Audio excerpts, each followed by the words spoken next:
Bumuhos po ang mga personalidad sa huling gabi ng burol ni Herman Moreno sa Mount Carmel Shrine sa Quezon City po.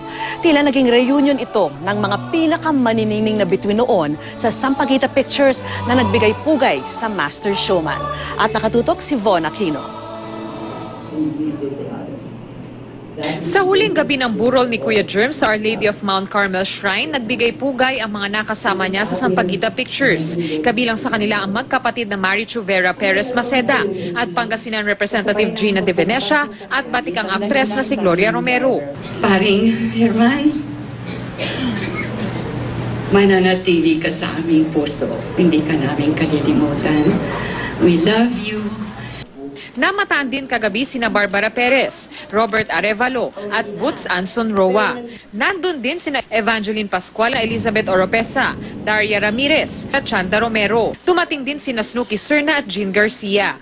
Nandito rin ang veteran actor na si Cocoy Laurel, dating sex bomb dancer na si Rochelle Pangilinan, mag-asawang Jessa Zaragoza at Dingdong Avansado, Shirley Fuentes, Polo Ravales at Janice De Belen. Dumalaw din sa burol sina Pops Fernandez, Christopher De Leon, Annabel Rama, at ilang That's Entertainment alumni na sina Rufa Gutierrez, Vina Morales at Sunshine Cruz. Maraming salamat sa lahat ng tulong na ginawa nyo sa akin. Hindi lang para sa akin, kundi para sa lahat ng mga baguhan na gustong sumikat sa industriya.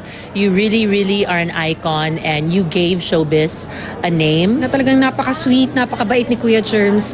At talaga namang hindi siya maaaring hindi mahalin ng industriya kasi talagang sobrang genuine na tao. Bumisita rin sa burol para makiramay ni Kuya Germs si Maine Mendoza alias Yaya Dam. Hindi man daw niya nakilala ng personal ang Master Showman, ay malaki ang pasasalamat niya dahil sa pagkilala nito sa Aldab.